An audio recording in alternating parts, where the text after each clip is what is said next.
and it's great to be here at Anderson Air Force Base. And as I mentioned before, President Trump has made it clear that our goal is to achieve peace through strength by putting America first. But that means working with partners and allies throughout the region. These islands are the tip of America's spear in the Pacific. Guam and CNMI, vital parts of America and central to our defense mission. And I want to be very clear, everyone in this room, to the cameras, any attack against these islands is an attack against the U.S. We recognize that, we understand that, we are committed to that, and we would meet any attack with the appropriate response. This is home to 20,000 active duty members, DoD civilians and families who serve here, 8,000 active duty troops. And at CNMI, 150 active duty members as well. So we've got a commitment across. We're defending our homeland. You got the Guam Defense System, which is a model for the Golden Dome, something President Trump has talked a lot about. We're going to learn a lot here and also forward deploy capabilities that need to exist on American soil. And we're going to continue to stay committed to our presence here. As I said to all the troops too, publicly, it's important to emphasize, we are not seeking war with Communist China, but it is our job to ensure that we are ready. And I mentioned this to the troops, I'll say it again. My first platoon motto is those who long for peace must prepare for war. It is our responsibility as the Defense Department to be leaning forward and prepared. In Guam, central and vital to those preparations. So I want to thank everybody here for their civilian commitment to what has to happen and what is happening here. Strengthening civilian infrastructure underpins the ability for military buildup, and it has to be done working together. So I want to thank you for your leadership in that regard. Thank you very much, Secretary.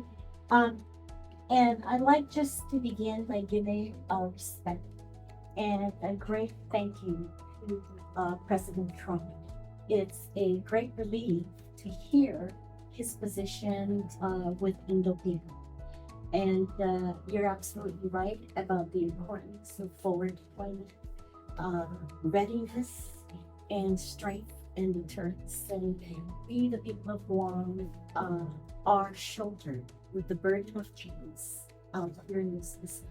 Military buildup has really impacted in all areas. And I always say national security cannot happen without human health and security first. And that's very important in terms of looking at what are some of the assistance and needs of our civilian community here in our island. Of course, we are in a very active campaign, Mr. Secretary, to build a hospital. And we are working very closely in partnership with the military. And one of our asks is to be a partner in the financing of that hospital. One way to do that is for you to convene the Economic Adjustment Committee, which is your authority really as Secretary of Defense to convene and establish this Economic Adjustment Committee. What that committee does, it's through Congress. And when you convene it, it brings 22 federal agencies to the table. And we make a presentation of what we feel are the impacts of our lives, our island, as a result of hosting military activities here in Guam. And so when that happens, we can make our presentation about the importance of having a capacity in our healthcare system that would be able to address mass casualty. Not just mass casualty from conflict, but mass casualty from natural disasters. And a hospital that will meet also healthcare delivery services, not just for the civilians, but for the military. Our Guam Naval Hospital does not have that capacity. It's only a 39-bed hospital right now.